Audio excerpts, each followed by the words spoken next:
Salut tout le monde. Dis-moi, est-ce que tes relations avec les autres se passent mal? Est-ce que tu as l'impression que les autres ne te respectent pas comme il faudrait?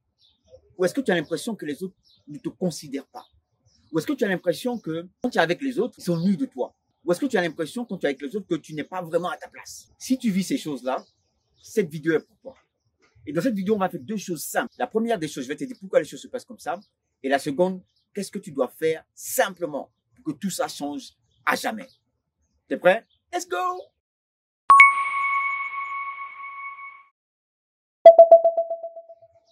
D'abord, pourquoi les choses se passent comme ça?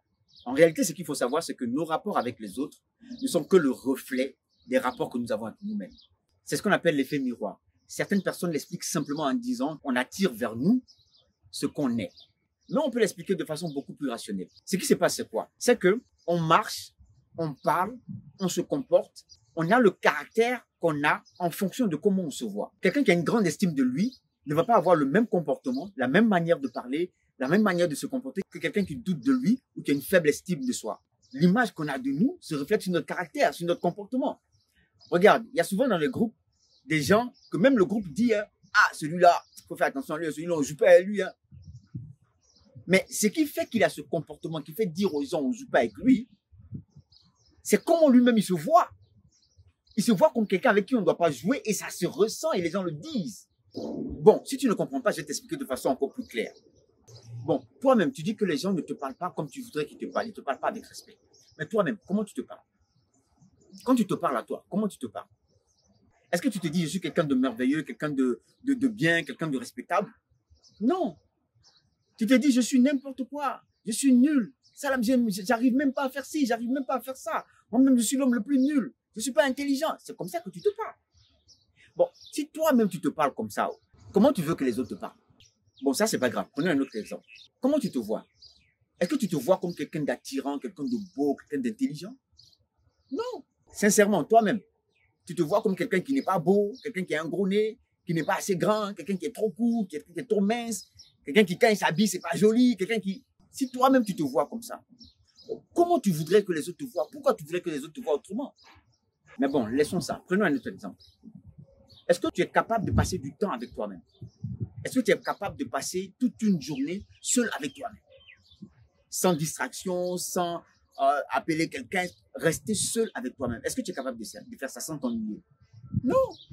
Tu as besoin d'appeler quelqu'un, passer du temps avec les autres. Je m'ennuie, il faut que j'aille voir telle personne, il faut que tu sois avec les autres parce que tu t'ennuies avec toi-même. Mais si tu t'ennuies avec toi-même, comment tu veux que les autres ne s'ennuient pas avec toi?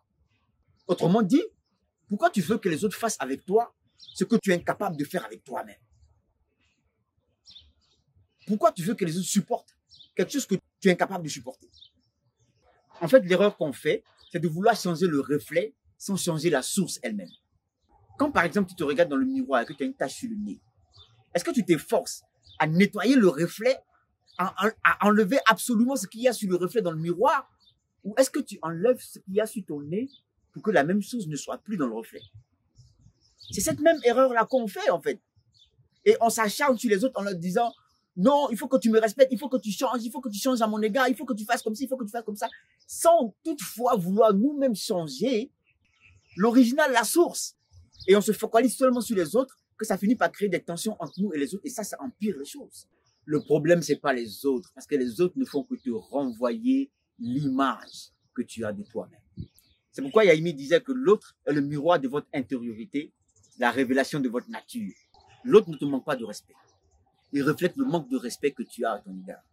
L'autre ne te sous-estime pas. Il reflète le manque d'estime que tu as pour toi-même. L'autre ne te déteste pas. Il reflète le manque d'amour que tu as pour toi-même.